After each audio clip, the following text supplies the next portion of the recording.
اللهم يا من جعلت السحر ابتلاء فأنت برحمتك لن تنسانا وأنت جل جلاله. الحمد لله الولي المتقين حق من عبد وأكرم من سئل والصلاة والسلام على أشرف الأنبياء سراجا منيرا. أما بعد, Alhamdulillah for Allah giving me this opportunity to narrate to you. I thank Allah Azza wa Jalla so much.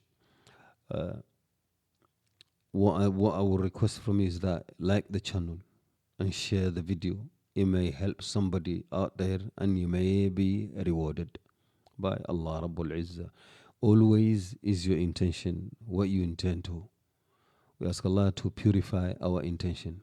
Now, the hearts are made for only to worship Allah alone. Now, if you see your heart is inclined towards other than Allah Rabbul Izzah, you should be worried and you should be concerned. Allah Rabbul Izzah try us through evil and good. And you need to recognize this as a human being and attach yourself towards Allah Rabbul Izzah and ask Allah to relieve you from these calamities. Because these calamities comes in different shape and form. And nobody in the world, nobody in the world can be able to explain when will your calamity end or when will the relief come. Only Allah knows that. The reason of it, Allah wants you to attach yourself towards Him. Because if you have somebody there who explains to you, then your heart, you will not attach towards Allah Rabbul Izzah who has created it. So if there is anybody out there who has calamities, attach yourself towards Allah by making loads of dua. You will find contentment in this calamity, whether it's good or bad. Now, the video of today I'm going to make, it is, a lot of people don't pay attention to it. A lot of people think in terms of spiritual illness, the Jinn Possession and black magic and Hasad and evil eye only there. And the Jinn Possession varies. So today I'm going to talk about one of the Jinn Possession. A lot of people do not pay attention to it. Which is called Sihr, which is called Masul Intiqam. Masul Intiqam is revenge possession. Revenge possession occurs in so many places around the world. So many revenge possession occur. How do they occur? Allah knows best. But there are reasons and there are grounds. Why do they occur? They occur by the jinn revenging, the demon revenging on a human being. Either he gets to the person, to the source, or he goes to third party and revenge through that. Example, a story comes to mind. It was of a sister, Kurdish sister. She went and chucked hot water right outside her door.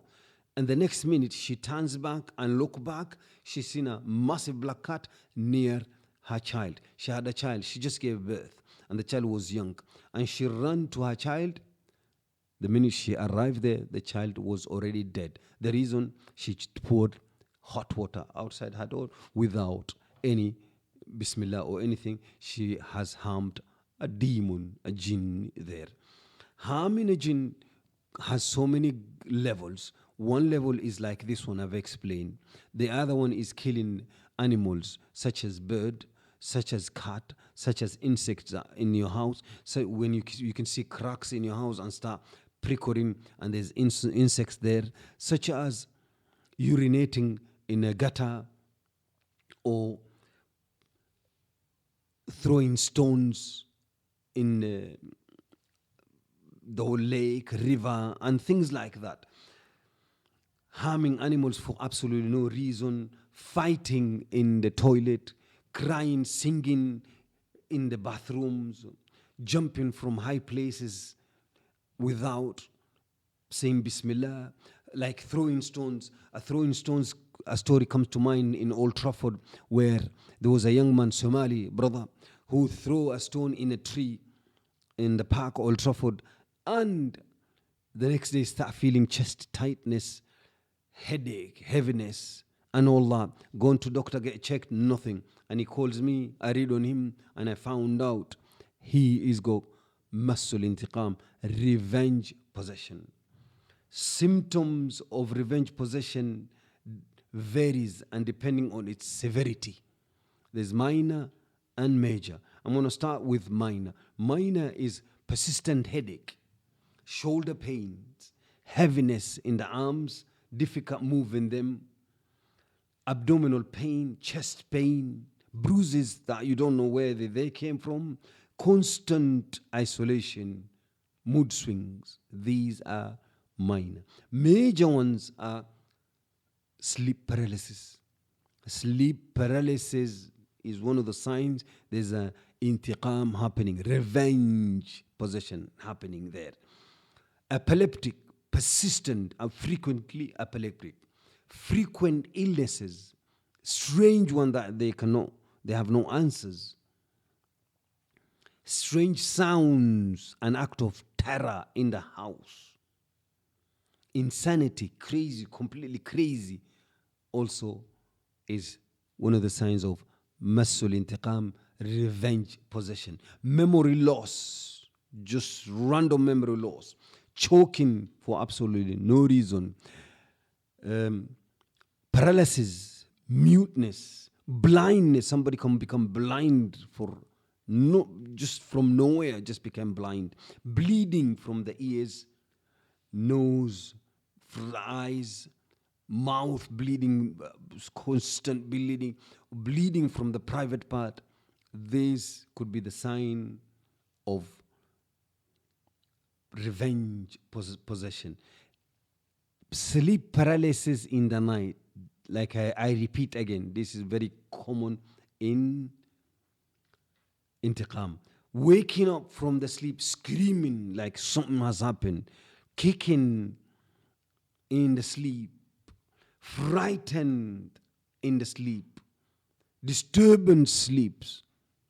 These could be symptoms of masul intiqam, meaning revenge possession, memory loss as well. Now, how to deal with situation like this? Wallahi, thumma wallahi, you have to, if the person has these symptoms, first thing is you need to visit a sheikh or a raqi. Let him do ruqya on you, and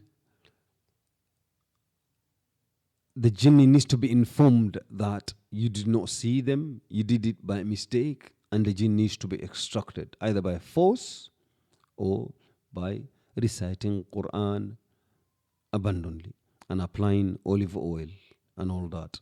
And the person needs to read a lot of Qur'an, and if the person does not pray the salah, he needs to be praying salah 5 times, because salah is a shield and is a barrier and is a weapon against any possession. Because when you do this salah frequently, not random salah, not quick salah, no, salah the way it's been prescribed.